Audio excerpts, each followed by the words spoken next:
मध्ये शुधाब्धिमणिमण्डपरत्नवेद्यां सिंहासनोपरिगतां परिपीतवर्णां पीताम्बराभरणमाल्यविभूषिताङ्गीं देवीं स्मरामि धृतमुद्गरवैर्जिह्वां जिह्वाम्। स्वस्ति श्रीमन्महागणाधिपतये नमः। नमः परमहंसास्वादितचरणकमलशिलमकरन्दाय भक्तजनमानसनिवासाय श्रीरामचन्द्राय। राधासाध्यं साधनं यस्य राधा राधा भक्तिः भक्तिदात्री च राधा। राधा सर्वं सर्वखलु इदं ब्रह्म राधा राधा राधा जपतु सततं मंत्रमेकं हि राधा।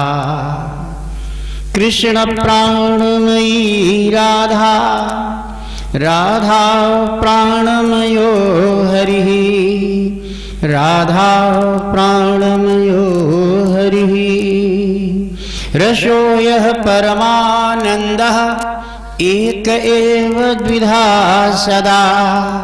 श्रीराधा कृष्ण रूपाभ्यां तस्यै तस्मै नमो नमः नमो नमः। नीलोत्पलदलश्यामा श्रीयशोदानन्दनन्दनं गोपिकाः नयनानन्दं गोपालं प्रणमाम्यहं। श्रीकृष्णं तु नमाम्यहं श्रीकृष्णः प्रणमाम्यहं नमाम्यहं। प्रेम से बोल वृंदावन बिहारी लाल की, भागवत भगवान की, कृष्ण कन्हैया लाल की। आज श्रीमद् भागवत की कथा का ये 5वां दिन है। एक एक दिन क्रमशः बीतता जा रहा है।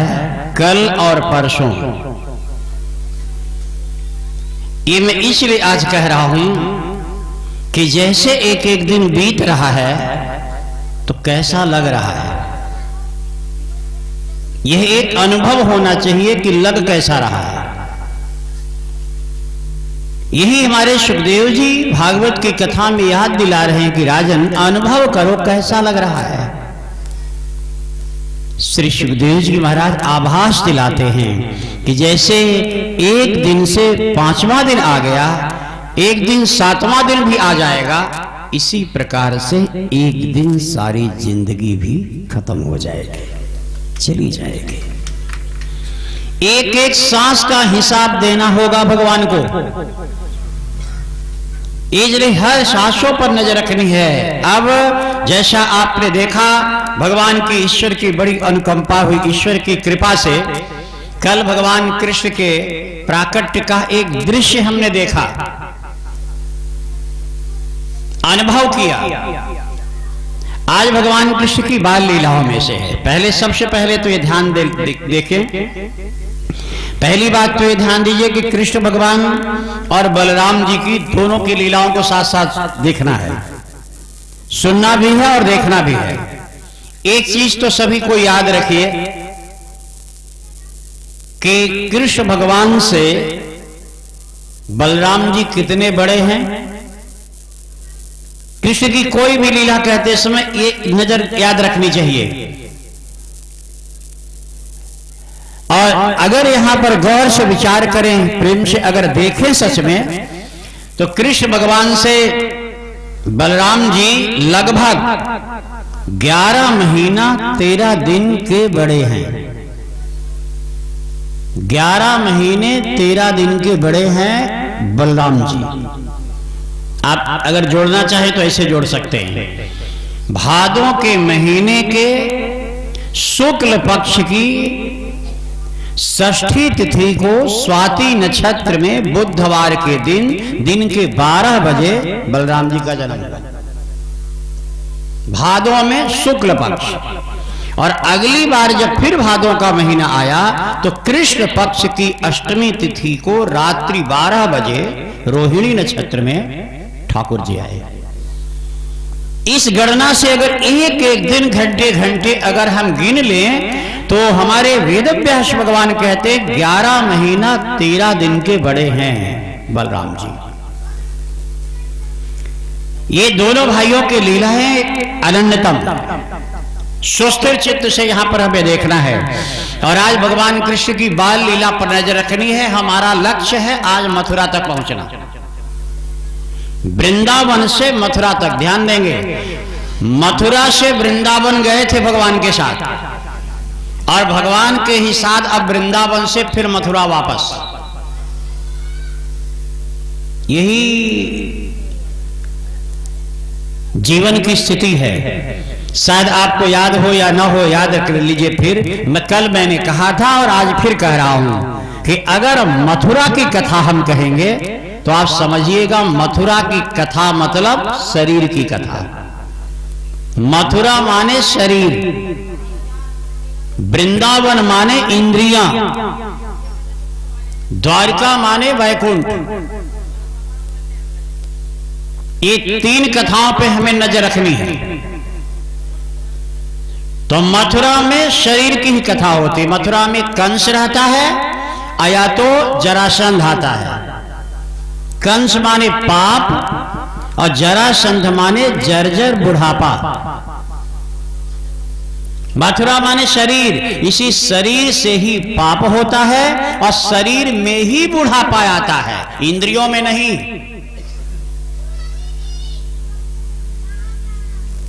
और द्वारका में भी बुढ़ापा नहीं आता। जरासंध कभी द्वारिका नहीं गया, जरासंध कभी वृंदावन नहीं गया, जरासंध कभी गोकुल नहीं गया, क्योंकि वृंदावन का मतलब है इंद्रियां। इंद्रियां कभी बूढ़ी नहीं होती हैं। 90 साल के बूढ़े की भी ख्वाहिश वैसे ताजी है जैसे एक नौजवान की। शरीर भले बूढ़ा हो जाए लेकिन इंद्रियां कभी बूढ़ी नहीं होती। इसलिए मथुरा माने शरीर, शरीर में पाप कंस भी है और शरीर में बुढ़ापा जरासंध भी है। इसको इस तरीके से हम सुनेंगे तो अच्छा लगेगा। लेकिन थोड़ा सा भगवान कृष्ण हैं, कृष्ण भगवान के जन्म कल हमने देखा, आज बाल लीला देखते हैं। थोड़ा सा परिचय एक नजर देख लें। परिचय का आनंद लेते रहेंगे तब कथा का एक रस आनंद और प्राप्त होगा। प्रेम से बोलो कृष्ण कन्हैया लाल की। देखिए ध्यान दीजिए, एक स्वयं भोज नाम के राजा धरती पर थे। राजा तो बहुत हुए दुनिया में, एक ऐसे राजा हुए कि स्वयं अपने हाथों से ही भोजन बनाते थे। तो इनका नाम प्रबल था। लेकिन प्रबल से जब दुनिया वालों ने देखा कि विवाह के बाद भी अपने पत्नी का छुआ न खाकर अपने ही हाथ से बनाते थे, गृहस्थी में रहते थे, बाल बच्चों के बीच में रहते थे, लेकिन पत्नी का भी बनाया भोजन नहीं करते थे, इसलिए दुनिया वालों ने इनका प्रबल नाम छोड़कर नाम रख दिया स्वयं भोज। शुरू देखिएगा, भगवान कृष्ण के अवतरण की कथा यहीं से शुरू होती है। यह राजा थे स्वयंभोज। स्वयंभोज का पुत्र हुआ था, उसका नाम था हृदीक।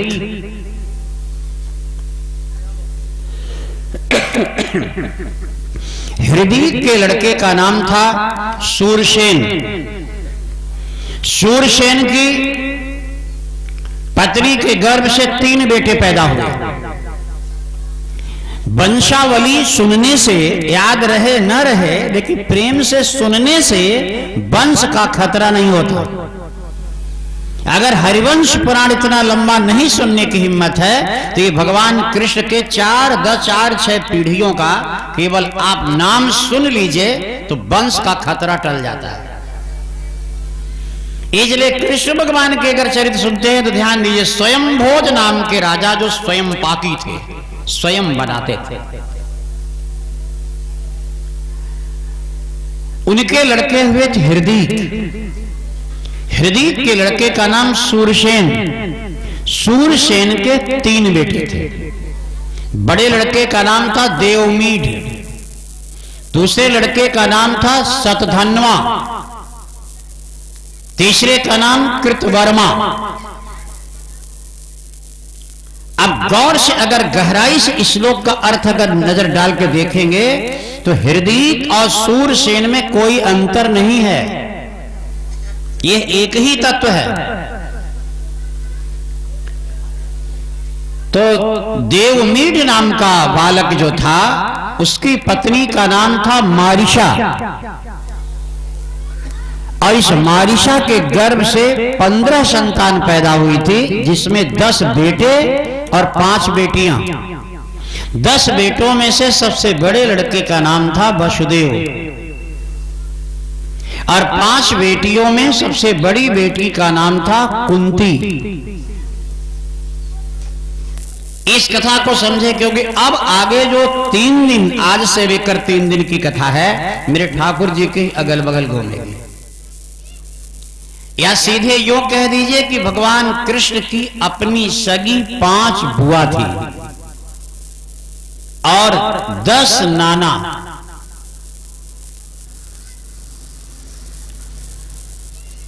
वसुदेव जी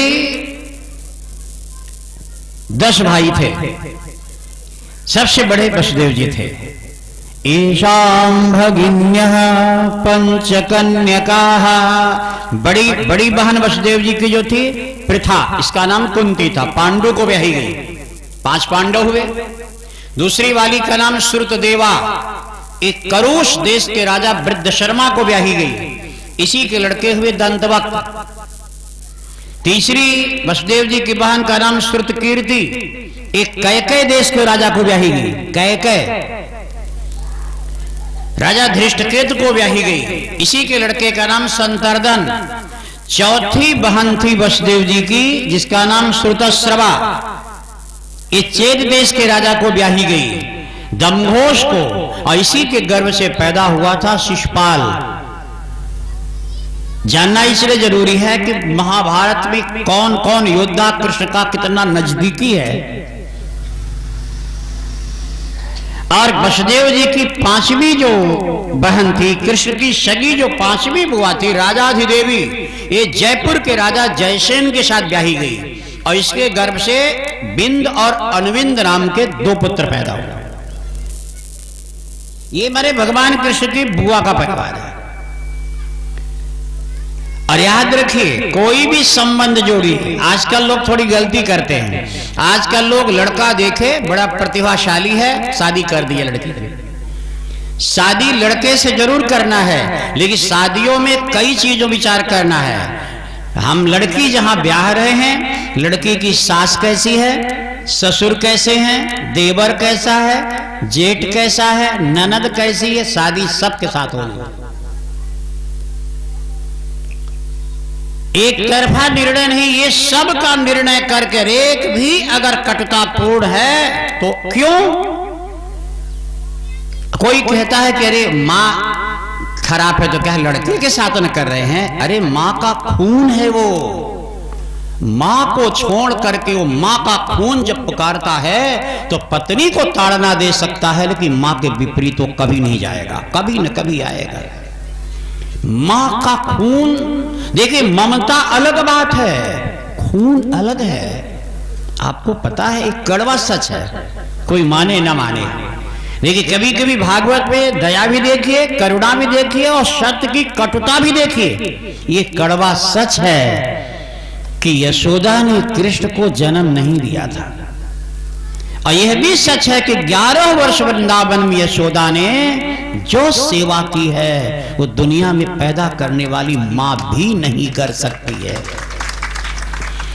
लेकिन यह भी कड़वा सच है कि एक दिन जब कृष्ण भगवान का अपना खून अपनी जन्म देने वाली मां देवकी का रक्त पुकारा तो 11 वर्ष की सेवा को छोड़ करके कृष्ण दौड़ा मथुरा मां के पास पहुंच गया। ये भी कड़वा सच है।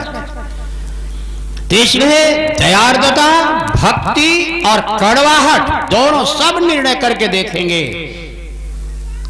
तब अपने रिश्तों का ताना बाना समझ में आता है। इसलिए जब भी संबंध जोड़िए एक तरफ मत करके मत जोड़िए।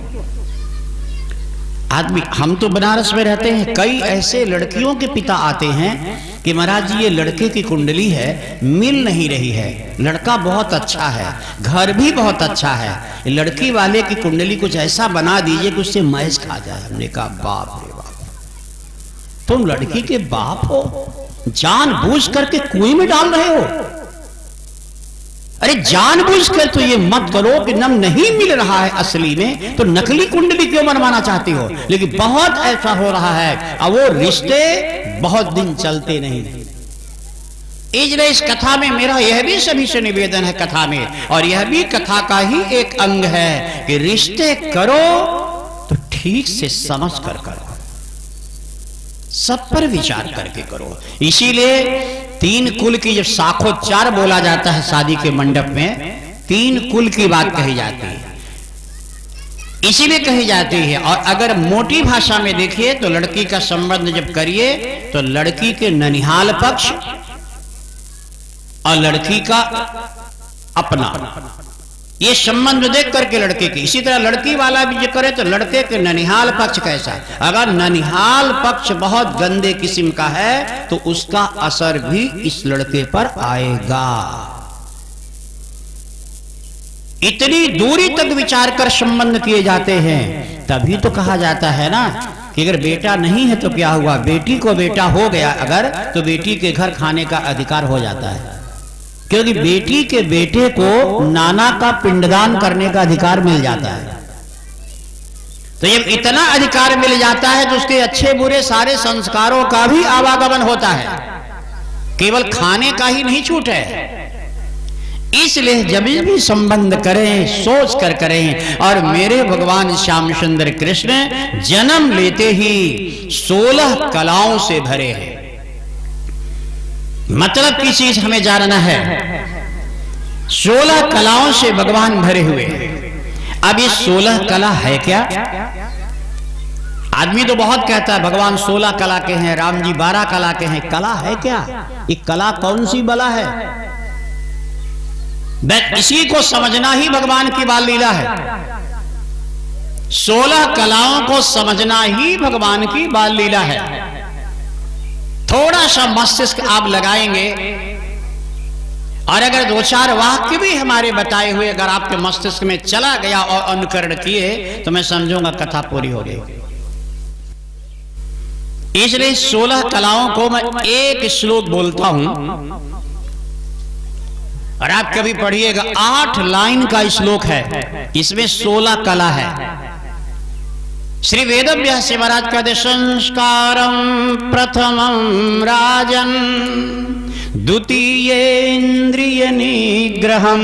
कला दुनिया में बहुत पड़े होंगे 16 कला 16 कला 16 कला। आज जान लीजिए 16 कला। और ये ध्यान रखिए कि ये 16 चीजें अगर आपके अंदर भी आ जाए तो मेरे ठाकुर जी कहते हैं तुम भी 16 कला वाले हो सकते हो। ये मेरे भगवान कहते हैं। तो कोशिश किया जाए कि 16 कला हम लोग के अंदर भी आ जाए। तीसरे कहते हैं संस्कारम प्रथमम राजन। पहली कला है अच्छे संस्कार, पहली कला। दूसरी कला है इंद्रिय निग्रहम, इंद्रियों का कंट्रोल। तृतीयो धर्म संधानम, तीसरी कला है अधर्म को रोकना। अधर्म के जो विचार आते हैं मन में उसको ब्रेकअप करना, ये तीसरी कला। आपके अंदर भी कोई गंदे विचार अगर आते हैं और जबरदस्ती उसको रोक देते हो तो ये तीसरी कला आपके अंदर है। चौथी कला का नाम है जन्मभूमिस्तु रक्षणम, जन्मभूमि के प्रति अटूट प्रेम। ये चौथी कला है। पांचवी कला है कि दुष्ट्योप्युद्धार वै प्रेमणा। पांचवी कला है अपने शरीर के अंदर जो दुष्ट प्रकृति की इंद्रियां हैं उनको अंकुश में रखना। कभी कभी आंख मचल जाए, जीभ मचल जाए कुछ गलत खाने को, कान मचल जाए कुछ गंदे गाने सुनने को, हाथ मचल जाए कुछ गलत काम करने को। कभी भी ये दुष्ट इंद्रियां अगर प्रकृति के खिलाफ चली जाएं तो उनको कंट्रोल करना, ये पांचवी कला है। छठवीं कला है वृक्षारोपण। प्रेम से सुंदर वृक्षों से प्रेम करो, फूल पौधों से प्रेम करो, वृक्षों से अटूट प्रेम होना, ये भगवान कृष्ण कहते हैं यह छठवीं कला है। सातवीं कला है दृष्टि दोष परित्यक्त्वा। दृष्टि दोष, आंखों के दोष को खत्म करना, नजर नियत, गंदी नियत को खत्म करना। ये 16 कलाएं भगवान कृष्ण कहते हैं ये मेरे में ही नहीं है, तुम लोग भी कर सकते हो। 8वीं कला है भगवद नैव परीक्षणम। 8वीं कला कौन है?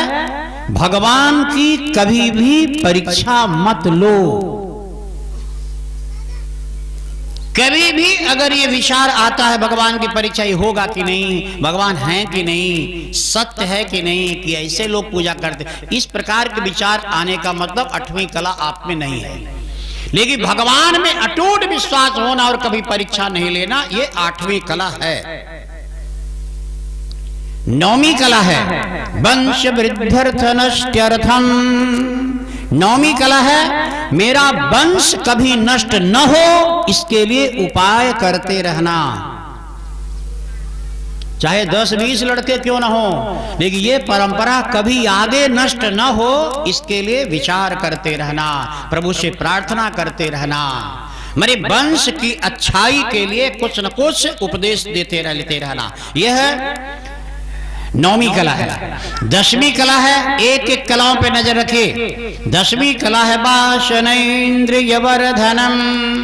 इन इंद्रियों का नित्य विकास करना। मैंने आज जितनी है 24 घंटे में थोड़ा और ऊंचाई पे ले जाओ, और ऊंचाई पे ले जाओ। हर एक इंद्रियों को अच्छाई की तरफ ले जाओ। ये बराबर इंद्रियों को अच्छाई की तरफ ले जाना, ये भगवान कृष्ण कहते हैं ये है 10वीं कला। 11वीं कला है, एक एक कलाओं का कहते हैं। 11वीं कला है वासनाया परित्यक्तम। वासना का परित्याग। वासना समझते हैं ना, व्यसन अलग है, वासना अलग है। व्यसन और वासना में तो यहां पर कहते वासना का परित्याग करो, माने अनर्गल विचार। अनर्गल विचार मन में नहीं आई, अनर्गल विचार वासना है। याद है, आज भी हो तो अच्छी बात है, लेकिन एक समय था कि इस गांव की कोई हरिजन की भी बेटी अगर वहां ब्याही है, जहां मेरी भी बेटी ब्याही है, तो हम पूरे गांव में पानी नहीं पीते थे। आप रामायण पढ़ते हैं, जब जनक जी ने भेजा चिट्ठी लेकर के और दशरथ जी महाराज ने जल पीने के लिए स्वागत के लिए लाया, कहा नहीं महाराज, हमारे मिथिला की बेटी का विवाह होने वाला है। अब बेटी जहां आ गई, दूत कह रहा है, मैंने जहां वर्ण भेद विचार करके अगर गांव की मेरी एक बेटी वहां है तो उस गांव का मैं पानी नहीं पीऊंगा, ये विचार जहां हो। अब कोई कहता है महाराज ये रूढ़िवादी परंपरा है। रे रूढ़िवादी तो अच्छी थी, छोटी सी कुटिया में भी लोग कितने शांति से रहते थे। आज 10-10 तल्ले के महल में भी हाय हाय हाय। छोटी सी कुटिया में भी एक बेटा सवेरे माँ बाप का पैर छूता था, बहू अपनी सासू को कितने प्रेम से बोलती थी। आज महल हो करके भी ऊपर से बहू तो नीचे से सास लिए चौका बेलना लड़ने को तैयार। किसमें शांति है? गौर से अगर विचार के, पहले के लोग महल नहीं बनाते थे, लड़के को संस्कार देते थे। और जब बूढ़े हो जाते थे तो कहते थे बेटा ये मेरी कमाई है, हमने संस्कार तुम्हें दे दिया है, अब बोल तो मैं अपनी कमाई लेकर के चला जाऊं तीर्थ यात्रा।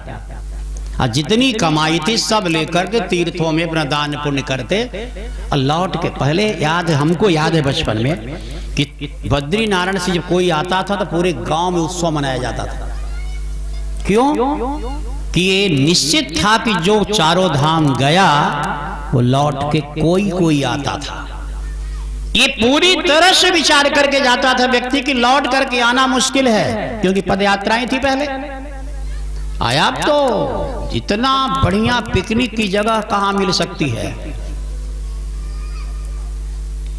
इसलिए यहां पर कृष्ण भगवान कहते हैं कि धर्म को पिकनिक की तरह मत देखो, क्योंकि प्रकृति 2-4 मिनट में ही सारा खेला बिगाड़ सकती है तुम्हारा। इसलिए ये वासना को परित्याग करना यह 11वीं कला है। 12वीं कला है अपुनर्भव संकल्पः। 12वीं कला है जब भी प्रभु के सामने जाओ, जो मांगना है मांग लो, लेकिन उठते उठते एक चीज जरूर मांगना, प्रभु अब जन्म मत देना। एक बार इसकी कल्पना जरूर करो कि अब जन्म मत देना, माने फिर से लौट कर नहीं आने का जो विचार है, यह 12वीं कला है। 13वीं कला है क्रूर त्याग सुनिश्चितम। अपनी क्रूरता और कठोरता का परित्याग करो, इसके लिए प्रभु से प्रार्थना। मैंने कठोरता और क्रूरता का परित्याग, यह 13वीं कला है। ये सब देखते जाइएगा, क्योंकि अब जो आगे कथा भगवान कृष्ण की आएगी, जगह जगह एक एक कलाओं से ये पूरी 16 कला आएगी। यह हम अलग अलग ये नहीं कहेंगे कि बाल लीला कर रहे हैं, माखन चोरी कर रहे हैं, गोवर्धन जी कर रहे हैं, रासलीला कर रहे हैं, अलग अलग नहीं बताएंगे हम पूरी कथा में आज ये कहेंगे कि आज भगवान कृष्ण की 16 कला की लीला है। 16 कलाएं हैं। और 14वीं कला है शरीरे धर्म चतुष्टयम। इस शरीर में धर्म चतुष्टय ढूंढो। इस शरीर में ही धर्म अर्थ काम मोक्ष चारों खोजो। कहां है? जो खोज लिया वो 14वीं कला प्राप्त कर लिया।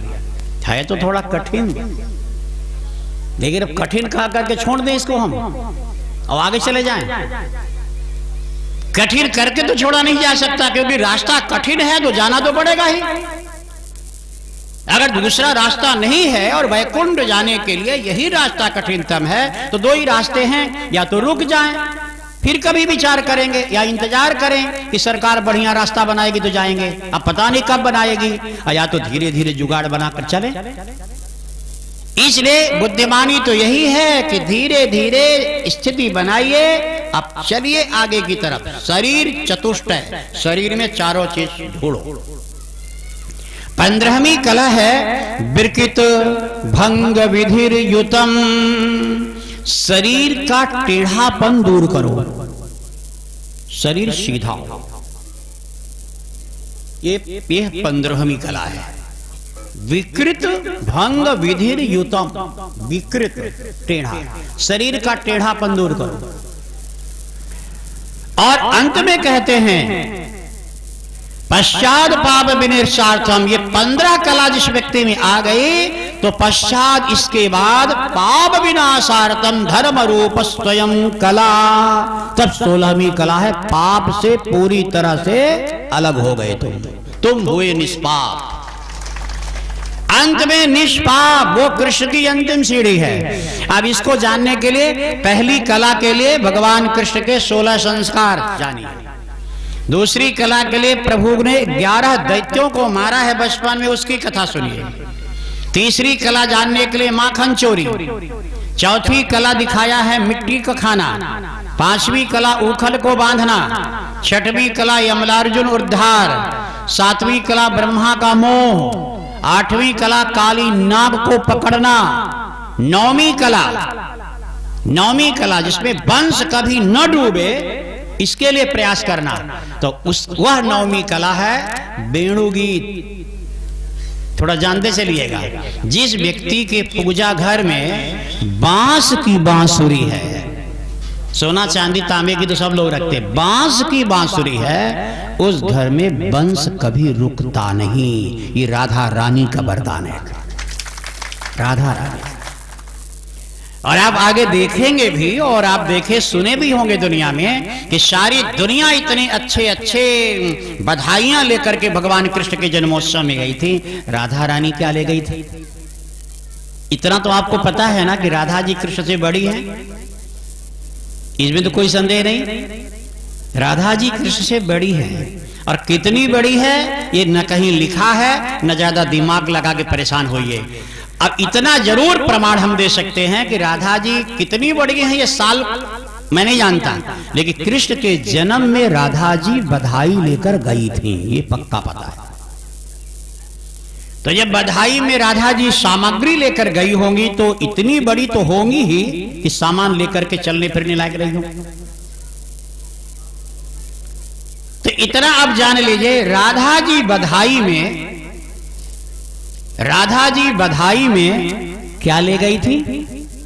अपने हाथों से लगाए हुए बांस की और अपने हाथों से बनाई हुई बांस की बांसुरी और बांस की डलिया में और बांस की छतरी से ढक करके कृष्ण भगवान के जन्मोत्सव में भेंट करने के लिए गई थी। जन्मोत्सव में जब आप ध्यान देंगे, बधाइयों का एक तांता लगा हुआ है कृष्ण भगवान के जन्म में। जब राधा रानी बधाई लेकर गई थी, छोटी सी गुड़िया, इतनी सुंदर प्यारी त्रिलोक मोहिनी, जब राधा रानी लेकर के गई थी तो यशोदा जी दौड़ करके गई और यशोदा जी ने कहा इसमें क्या है? बोले बधाई। बधाई। यशोदा जी ने कहा क्या है, जरा डलिया खोलो। बोले अभी भीड़ है।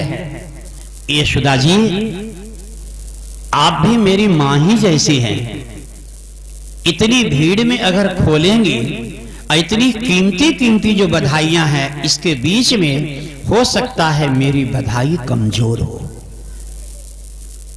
बोले नहीं खोलो। कन्हैया पालने में बैठे और उसी समय यशोदा जी जिद कर दिया कि खोलो। तो राधा रानी ने कहा आप बोलो। जब बांस की डलिया में बांस की छतरी से ढक्कन को ऐसे उल्टाया, इतनी प्यारी बांसुरी। यशोदा जी का मुंह थोड़ा सा झुक गया कि वृषभानु की नंदिनी इतनी बड़ी घराने की एक बांस की पुल्ली लाई है, बांसुरी। राधा जी ने कहा इसको कमजोर न समझना यशोदा। यशोदा ने कहा रख दो। बोले आप हाथ में लीजिए और जितनी भी सामग्री यहां आई है, देवता यक्ष नर गंधर्व कुबेर तक लाया था, इन सब की अपेक्षा मेरी इस बधाई को ज्यादा संभाल करके रखिएगा। यशोदा जी ने कहा इसमें विशेष क्या है? बोली वो तब पता चलेगा जब आपका ये लाडला इसको बजाने लायक हो जाएगा। जब बजाने लायक हो जाएगा तब देखिएगा त्रिलोक को मोहित करके जो अपने अंकुश में नहीं आएगा उसको भी इस बांसुरी के बल पर ले आएगा। आपको विश्वास दिलाता। राधा जी ने जैसा कहा, यशोदा जी थोड़ी भाव में भर गई। राधा रानी ने कहा इधर सुनिए, भीड़ ज्यादा थी, गुरुजी भी थे। नंद जी के गुरु का नाम जानते हैं? गर्गाचार्य जी नंद के गुरु नहीं थे, ये तो यदुवंशियों के वसुदेव जी के गुरु थे। गर्गाचार्य जी यदुवंशियों के गुरु थे, वसुदेव जी के। और नंद बाबा के अपने निजी गुरु थे शांडिल्य ऋषि, और ये यमुना के किनारे वृंदावन में ही रहते थे। ब्रज छोड़ करके शांडिल्य ऋषि कहीं नहीं गए। आज राधा जी कहती हैं यशोदा मैया इधर थोड़ा आओ, कन्हैया पालने में है, ब्रह्म जगदाधार जगत नियंता सब देख रहा है। राधा जी ने कहा यशोदा मैं इस दुनिया में तुम्हारे लाला से पहले आई हूं। बोले तो मतलब? बोले हम जब जानकार हुई थोड़ी तो मुझे पता चला कि तुम बच्चे के लिए बहुत दुखी हो। बोले हाँ बात तो सही है। बोले कई बार हमने देखा भी अपनी माता कलावती के साथ, अपने बाबा वृषभानु के साथ जब हम कालिंदी में आया करती थी, मुझे याद है यशोदा तुम रोती थी।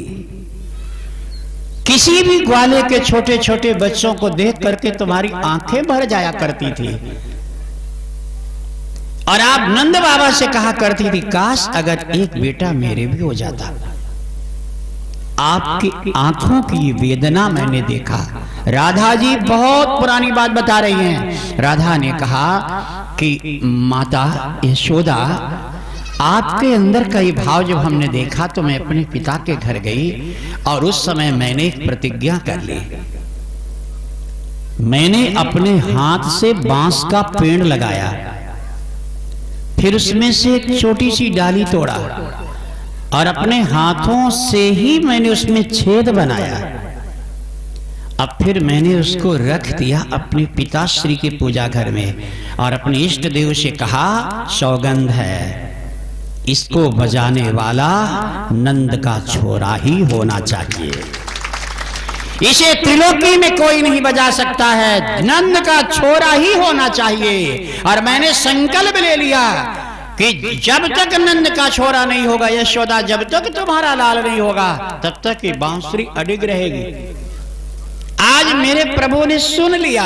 अब यशोदा बताओ कि परमात्मा ने मेरी वो संकल्प सुन लिया तो ये बांस की बांसुरी न दूं तो और क्या दूं बताओ।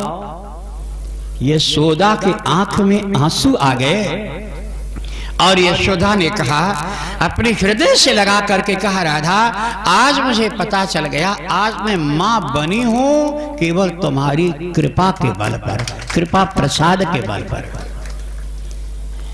और आज जान लीजिए दुनिया में राधा के बिन कृष्ण आधा। ध्यान देना है, जब भी कृष्ण की पूजा आप करने चले तो मेरे ठाकुर जी का आदेश है कि कृष्ण भगवान की पूजा में अधिकार, कृष्णार्चायानाधिकारो, कृष्ण भगवान की पूजा में अधिकार तब तक नहीं मिलता किसी को, कृष्णार्चाया न अधिकारो यतो राधार्चनम बिना, जब तक राधा जी का आप पूजन नहीं कर लेंगे तब तक कृष्ण की पूजा करने का कोई औचित्य ही नहीं है। इसलिए राधा जरूर, यह बीज है। और ध्यान दीजिएगा, राधा रानी अगर जीवन में आ गई तो कृष्ण को आना ही आना। इसलिए ये बांस की बांसुरी बड़ी कीमती है और राधा जी का वरदान है। ब्रह्मा की लेखनी भी जहां फेल हो जाए, विधाता साथ जन्म अगर किसी को नहीं दे तो व्यक्ति बांस की बांसुरी अपने पूजा घर में रखकर भगवान के सामने निवेदन करे तो वंश कभी डूब नहीं सकता आपका। ये राधा रानी का आशीर्वाद है। यह नौवीं कला है।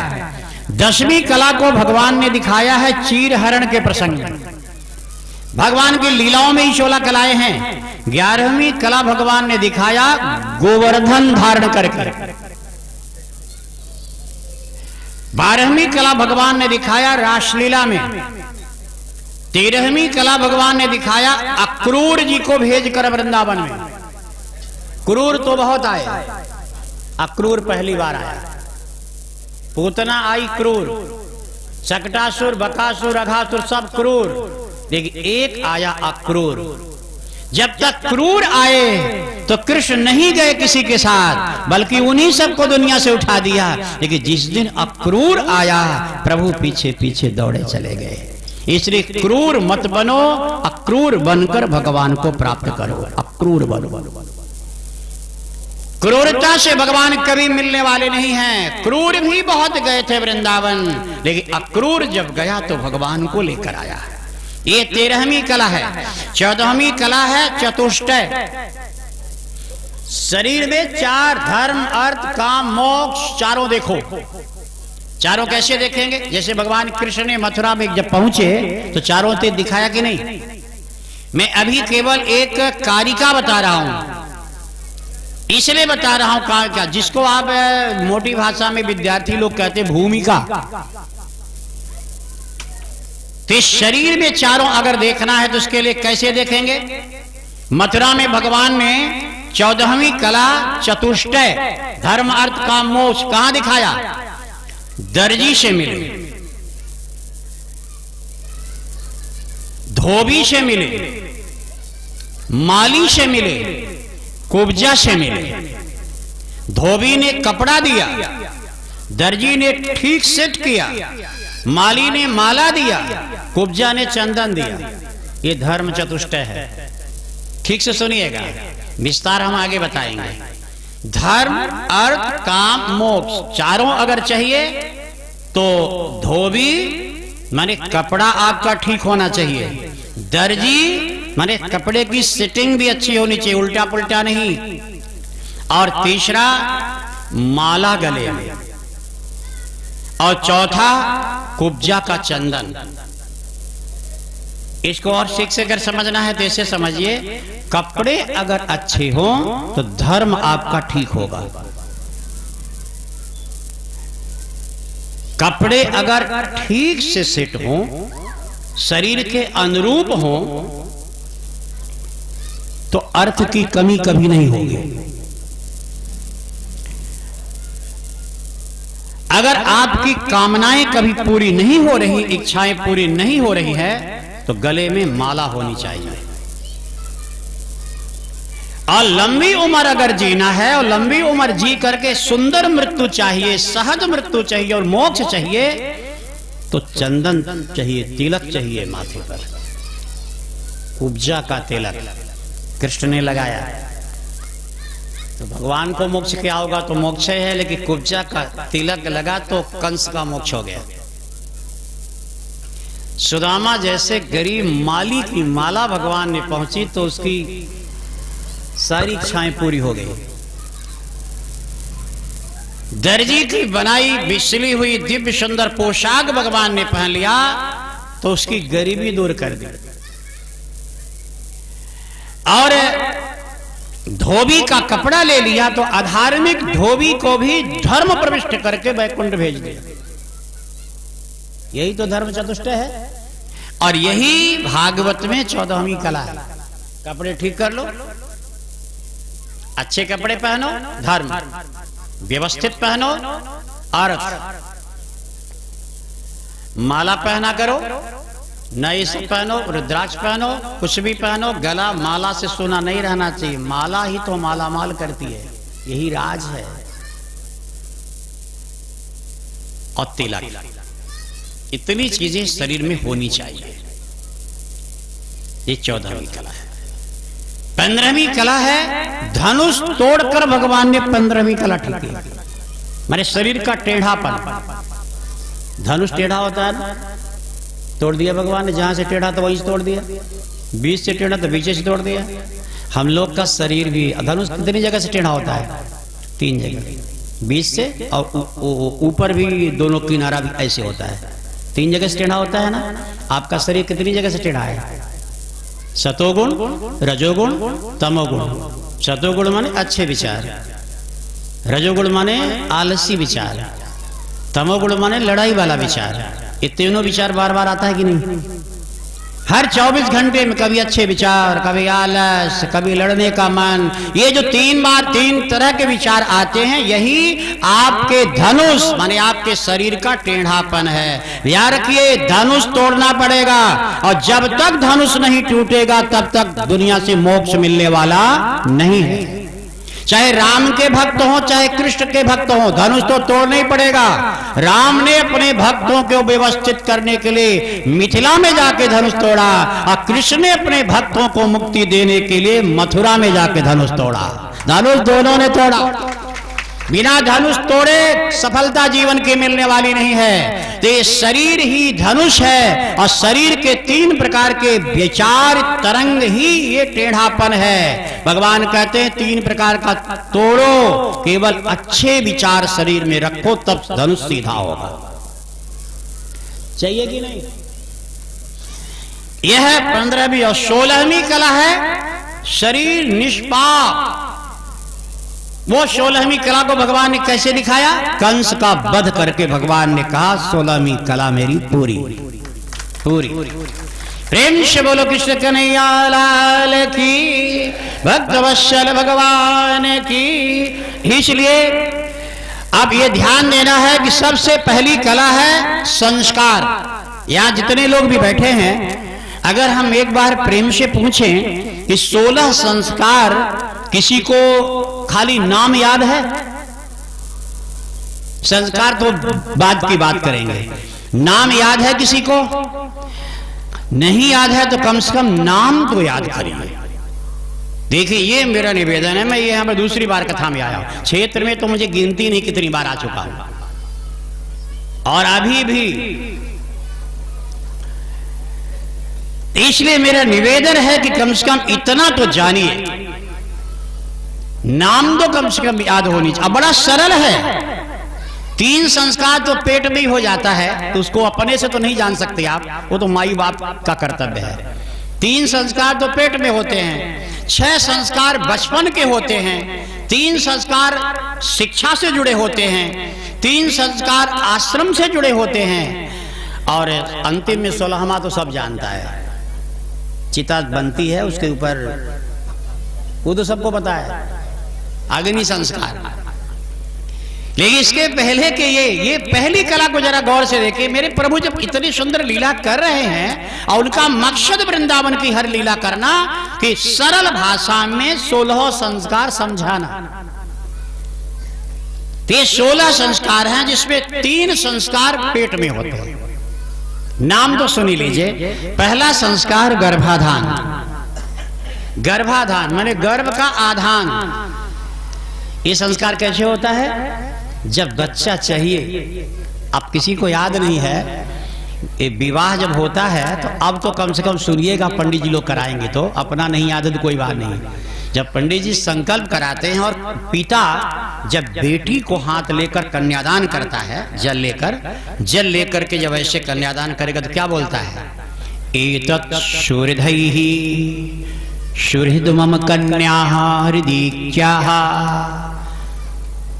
विष्णु स्वरूपः वराय संतत्या दातुमहम उत्सृजे। यही तो बोलता है ना। तो आप शब्द पर ध्यान दीजिएगा व्याकरण के। पिता कहता है संतत्या। संतत्या माने एक पुत्र के लिए हम अपनी कन्या तुम्हें दान करते हैं, शब्द है। ये हर व्यक्ति जो 10-10, 20-20 बच्चा पैदा करता है वो भी बोला होगा, भले याद हो ना हो। देखिए ये नियम है संतत्या। संतत्या एक वचन है व्याकरण का, एक बेटे के लिए। तो याद रखिए कि पहला पुत्र जो होता है वही कीमती। लेकिन वो गर्भाधान होगा कैसे? कि पति पत्नी दोनों दिन में भगवान की पूजा करके, और वो नक्षत्र याद रखें। मैंने बार बार कहा है कि 27 ही नक्षत्र होते हैं दुनिया में, जिसमें 27 में 9 ऐसे नक्षत्र हैं जिसमें अगर पति पत्नी प्रभु की पूजा करके मिलन करें तो बेटा ही होगा, बेटी नहीं, बेटा ही होगा, बेटा ही होगा। और उन बेटों में भी 9 नक्षत्रों में नवधा प्रभृत्यता स्वभावा प्रकृतिरेवेति संततिः। 9 में भी कैसा बेटा चाहिए? सैनिक चाहिए, न्यायाधीश चाहिए कि डॉक्टर चाहिए? वो 9